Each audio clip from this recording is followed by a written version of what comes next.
This investigation is still considered a missing persons case because there is no concrete evidence that Hoffa was ever killed.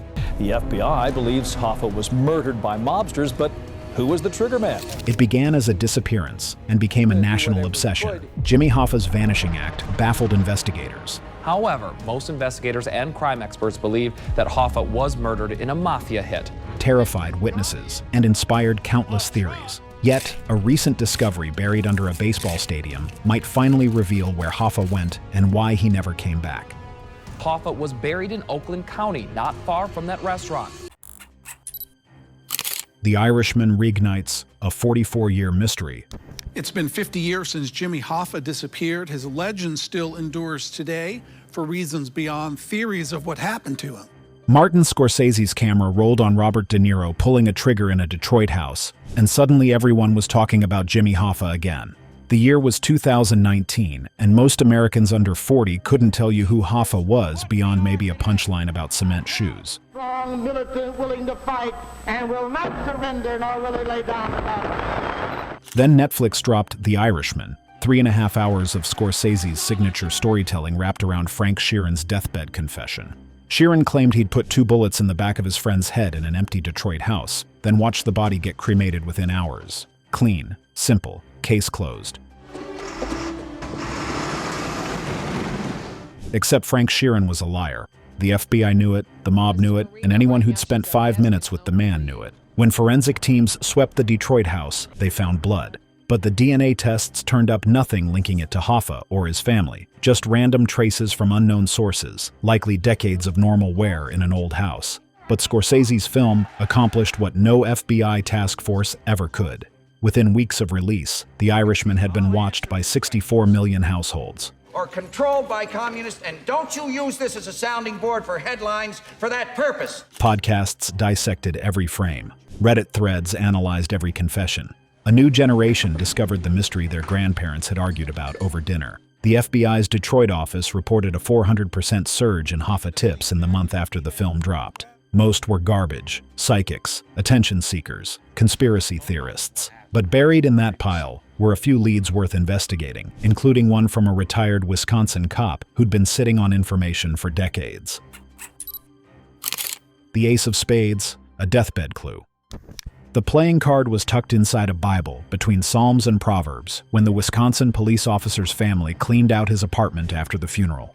An ace of spades with 4 words scrawled in black ink that made no sense to anyone. J. Hoffa, Milwaukee, third base, ballpark, 1995. The officer had been retired for 15 years, dead for 3 days, and had never mentioned Jimmy Hoffa to his family. But he'd kept this card hidden for decades, like it was worth more than his pension. Harold Walters wasn't just any retired cop. He'd been fired from the Chicago Police Department over a bribery scandal in 1963, then indicted for jewelry robbery. During his career, he became tight with Joey Aiuppa, one of Chicago's most feared mob bosses. Aiuppa gave Walters a house on his own property. When Hoffa vanished in July 1975, Walters suddenly moved to a remote trailer in Northwood, Wisconsin. His fishing buddies said well-dressed men in suits would visit every year and hand him envelopes stuffed with cash. Years later, Walters would brag to those same friends that he'd cased Hoffa before he disappeared and knew where the body was buried. Before Walters died in 1997, he gave the card to his niece Michelle and told her, "If something happens to me, you'll know what to do." She kept it secret for 23 years, terrified of mob retaliation.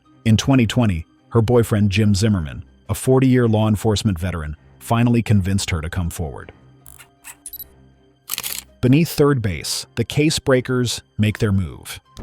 The case breakers got the card in 2020, right after The Irishman had everyone talking about Hoffa again. This wasn't some random group of amateur detectives. These were former FBI agents, CIA operatives, and forensic specialists who'd worked cases that made headlines. What are you doing out here? Looking for adventure, I guess. You really think you're gonna find it?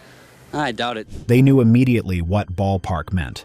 Milwaukee County Stadium, home of the Brewers until it was demolished in 2001. American Family Field sits there now, built directly on top of the old stadium's footprint. A commemorative plaque marks where home plate once stood, but the case breakers determined the marker was off by 90 feet. They brought in ground-penetrating radar in 2020. The machine picked up an anomaly exactly where third base had been. a dense pocket of compacted clay about 6 feet down. Someone had deliberately packed clay at that depth, the kind that creates an anaerobic environment that slows decomposition to a crawl.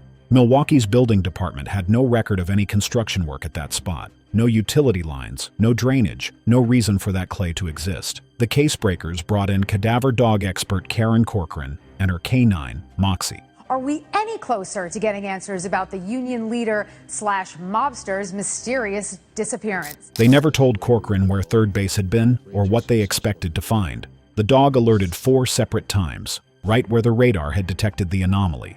The FBI acknowledged the case breakers' findings in 2024, but remained skeptical. They'd heard it all before. 7 major searches based on tips that went nowhere. The case breakers aren't asking for a full excavation, just soil samples drilled 20 feet down through the concrete to test for human decomposition. Zimmerman thinks there's a 50-50 chance Hoffa's still there, but after so many failed investigations and dead-end searches, the FBI isn't biting. So whatever anomaly lies buried beneath that New Jersey landfill remains buried. The ground keeps its secrets. The fatal power play. Why Hoffa had to go. Jimmy Hoffa built an empire that made him more powerful than most senators. Made the Teamsters what we are today, and I'm proud of it.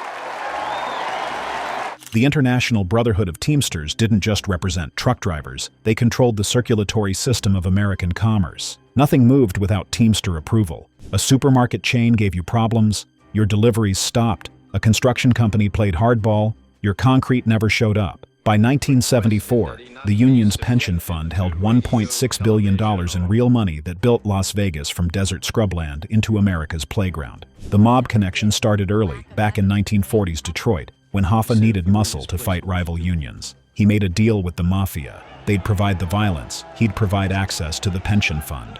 Millions flowed into mob-controlled casinos, hotels, and golf courses. The Stardust, the Dunes, the Marina, all built with trucker retirement money that would never be repaid. Hoffa went to prison in 1967 for jury tampering and fraud, but even from his cell in Lewisburg, he kept his hand on the union's throat. Nixon commuted his sentence in 1971 with a catch that proved fatal. Hoffa couldn't touch union business until 1980. He was free, but powerless. While Hoffa sat in his Detroit home plotting his return, his successor, Frank Fitzsimmons, ran the union exactly how the mob wanted, as a personal piggy bank. Federal investigators discovered the massive theft in July 1975. Hundreds of millions had vanished from the pension fund, siphoned into ghost companies and Caribbean accounts. Hoffa saw his chance. He started making phone calls, promising to expose everything when he got back in power. It was the kind of threat that signed his death warrant. The day Jimmy Hoffa vanished. The temperature hit 87 degrees that Wednesday afternoon, hot even for a Detroit summer. Jimmy Hoffa dressed like he always did for business. Dark green shirt, dark blue pants, looking every inch the union boss, even 4 years out of power. At 62, he still had the boxer's build that had intimidated management negotiators for 3 decades. He told his wife Josephine he had a meeting at the Machus Red Fox, that fancy restaurant in the suburb of Bloomfield Township, where mob guys took their wives for anniversaries. The meeting was supposed to fix everything. Anthony Giacalone ran Detroit's East Side rackets and had known Hoffa since the 1940s. Anthony Provenzano, Tony Pro, to everyone, controlled Teamster Local 560 in New Jersey and a healthy chunk of the Genovese crime family's operations. The bad blood between Hoffa and Tony Pro had started in Lewisburg Federal Penitentiary, where they'd both done time. Some said it was over a prison softball game that turned violent. Others claimed Tony Pro had threatened to pull out Hoffa's granddaughter's eyes. Whatever started it, this meeting would end it. By 2:30 p.m., Hoffa knew he'd been played. He called his wife from the payphone outside the restaurant, the one next to the florist shop. "They stood me up," he told her. "I'm coming home." Witnesses saw him pacing the parking lot, checking his watch, the anger visible from across the street. Then the maroon Mercury Marquis pulled up. 3 men inside, maybe 4. Hoffa walked over, got in the back. The car pulled out onto Telegraph Road, headed north. Nobody ever saw Jimmy Hoffa alive again. His green Pontiac Granville sat in that parking lot until the next morning, when Joey Giacalone, Anthony's son, called the family to ask why Jimmy hadn't shown up for their meeting. The keys were still in Hoffa's pocket, wherever his pocket was. 5 decades of wild goose chases. The FBI threw everything at the Hoffa case. 200 agents, 16,000 pages of reports, millions in taxpayer money. They dug up farms, drained pools, and jackhammered concrete. The cement mixing business, who were only too happy to mix Hoffa's remains. They found absolutely nothing. It started with Ralph Picardo, a Teamster-connected mobster serving time for homicide. In 1975, he told investigators Hoffa was buried under a concrete slab at a New Jersey dump. Where's Jimmy Hoffa, the infamous union boss, last seen in 1975 and declared dead in '82? His body never found. His jailhouse testimony launched the first grand jury investigation. The problem? Picardo was guessing, throwing names at the wall to cut his sentence. The tips kept coming, each more bizarre than the last. One informant swore Hoffa was under Section 107 of Giants Stadium, right at the 10-yard line, where a suspicious bump had appeared during construction.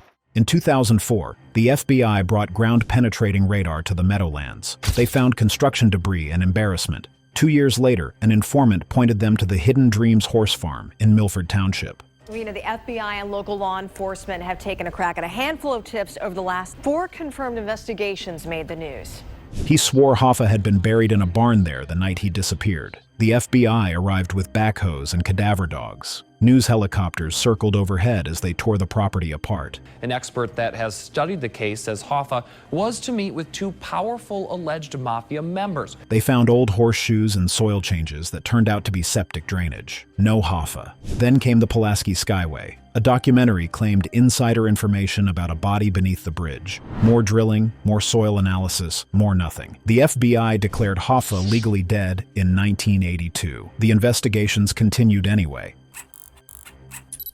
The perfect alibis and Chucky O'Brien's betrayal.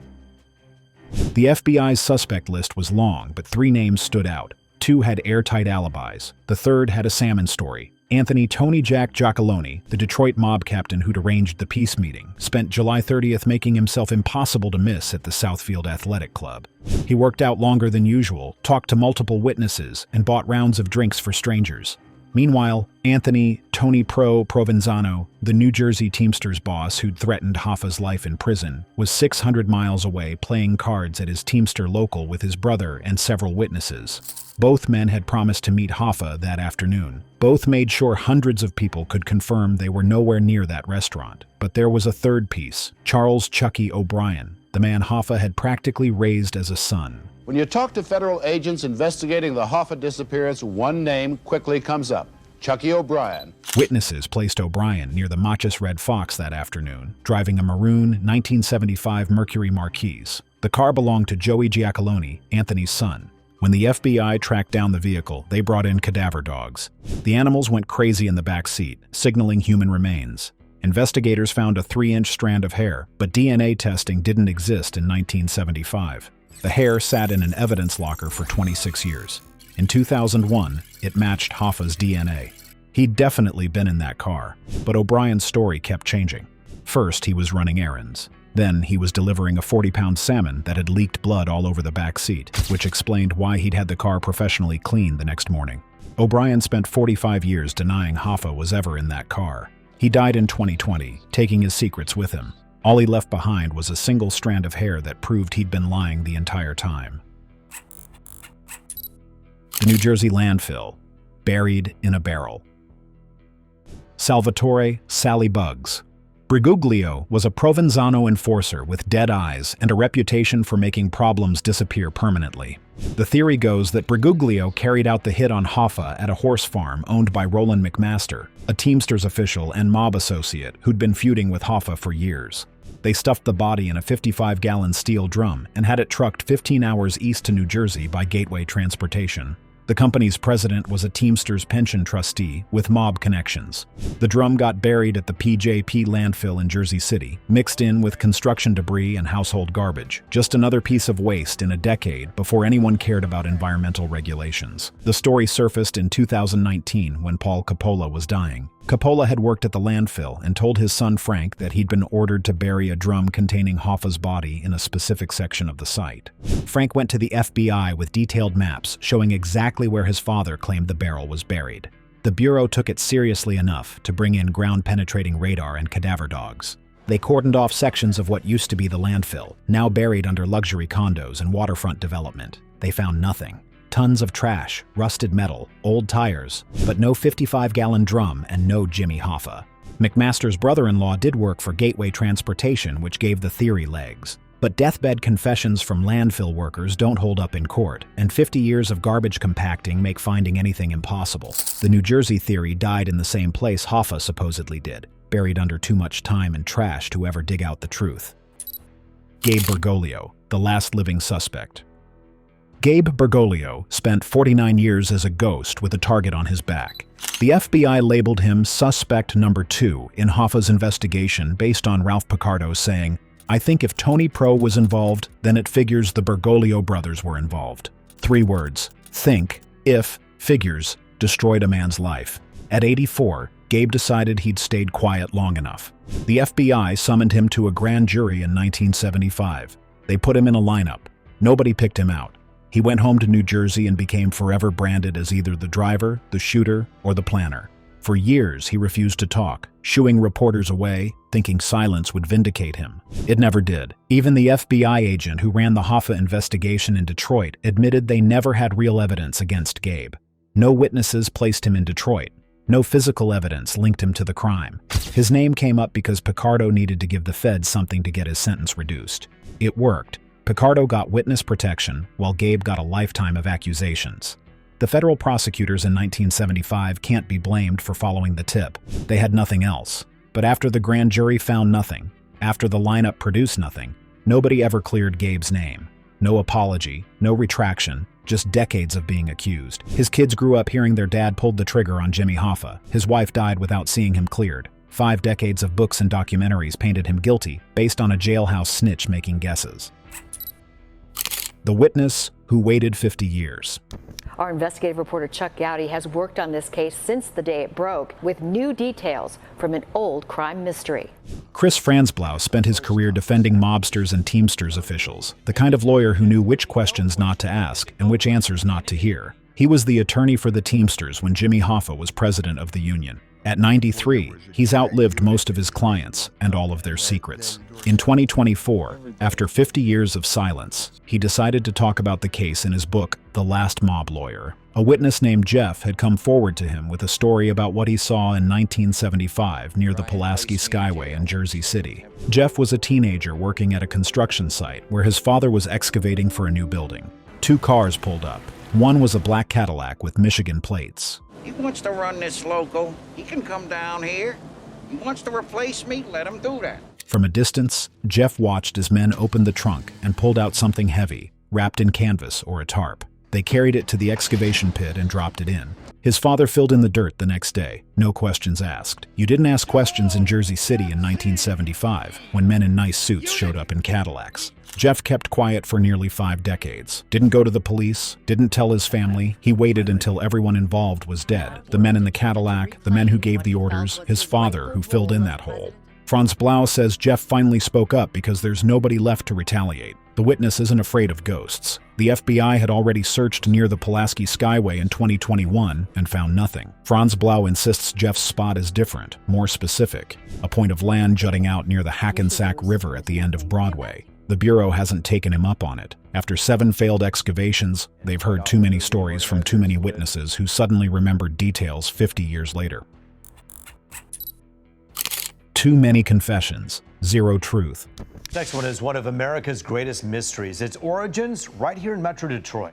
Frank Sheeran's confession became a Hollywood blockbuster, but the FBI never bought it. In the book, I Heard You Paint Houses, Sheeran claimed he shot Hoffa in a Detroit house, and the body was cremated at a mob-connected funeral home. The timeline didn't match phone records, and witnesses placed Sheeran in Philadelphia that day, not Detroit. His story changed, depending on who was asking and when. His daughter later disputed a supposed confession letter, saying her father was a storyteller who got more creative as dementia set in. But the confession became a best-selling book, and eventually a Martin Scorsese film that turned his story into gospel for millions. Every few years, someone new claimed they were the one who did it. Charles Allen, a Teamsters official turned government witness, told Congress in 1982 that Tony Provenzano had Hoffa ground up in a wood chipper and scattered across the Florida Everglades. He provided no physical evidence and later admitted he'd never actually seen it happen. Anthony Giacalone, who supposedly arranged a meeting between Hoffa and Anthony Provenzano so the two could patch up their friendship. Richard Kuklinski, the hitman known as the Iceman, who claimed responsibility for over 200 homicides, told HBO in the early 2000s that he'd stuffed Hoffa in a car trunk that got compressed into a cube at a New Jersey scrapyard. Kuklinski was a proven liar who confessed to homicides that happened when he was in prison. Anthony Zerilli, son of Detroit's mafia boss, went on television in 2013 saying Hoffa was buried under a concrete slab at a farm in Oakland Township, Michigan. He claimed his father told him before dying that Hoffa met his end at the farm and was buried on the property. The FBI brought cadaver dogs and ground-penetrating radar, spent 3 days digging, and found nothing. The FBI's leading theory has always been the simplest and most final. Hoffa thought he was going to a peace meeting at a Detroit mobster's house. Instead, someone put a bullet in his head. Within hours, his body arrived at Central Sanitation Services in Hamtramck, Michigan, a waste management facility controlled by the mob through Teamsters pension fund loans. The place had industrial incinerators hot enough to cremate a body in 90 minutes, and crushers that could compact a Cadillac into a briefcase. Trucks came and went at all hours. Nobody questioned what went into those furnaces. Feed a body into the incinerator, wait 90 minutes, and you've got nothing but ash and bone fragments small enough to scatter anywhere. A landfill, a river, a parking lot. Gone. The real problem with the incineration theory? Central Sanitation burned down 6 months after Hoffa vanished. The fire started at 3 a.m., flames so hot they melted the steel support beams. Convenient arson or cosmic coincidence, nobody could ever prove what went through those incinerators before the fire destroyed everything. A son's search for truth in a city of lies. There are investigators who continue working on the Hoffa riddle, most notably a mob-connected landfill in New Jersey.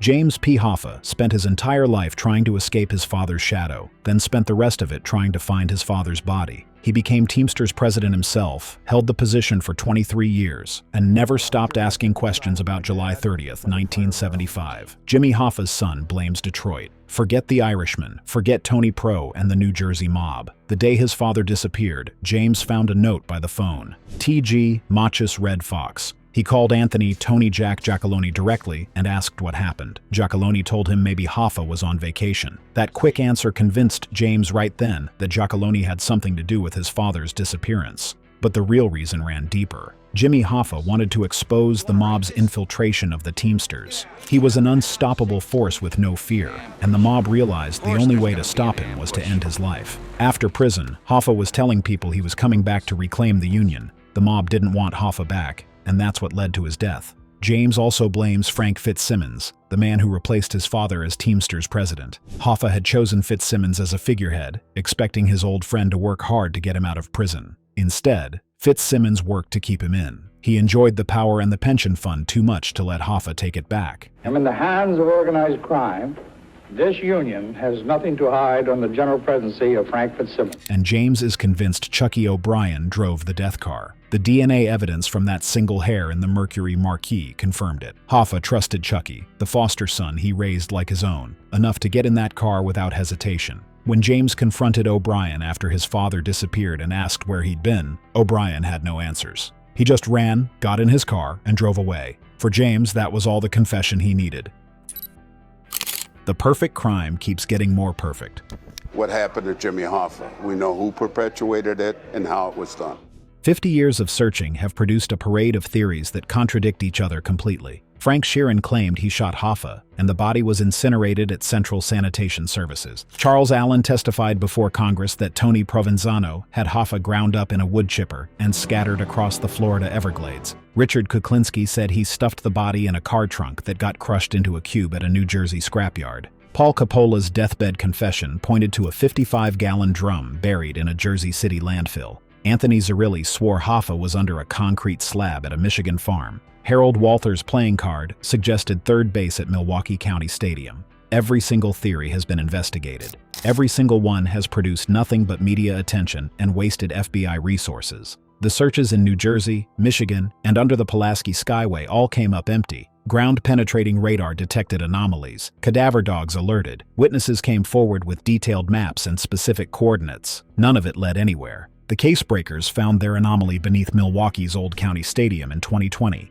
Their cadaver dog alerted 4 times near where third base used to sit. They presented their findings to the FBI with an 18-page dossier, including satellite imagery, radar results, and Harold Walther's deathbed card. The Bureau acknowledged the evidence in 2024 and did absolutely nothing with it. No excavation, no soil samples, no follow-up investigation.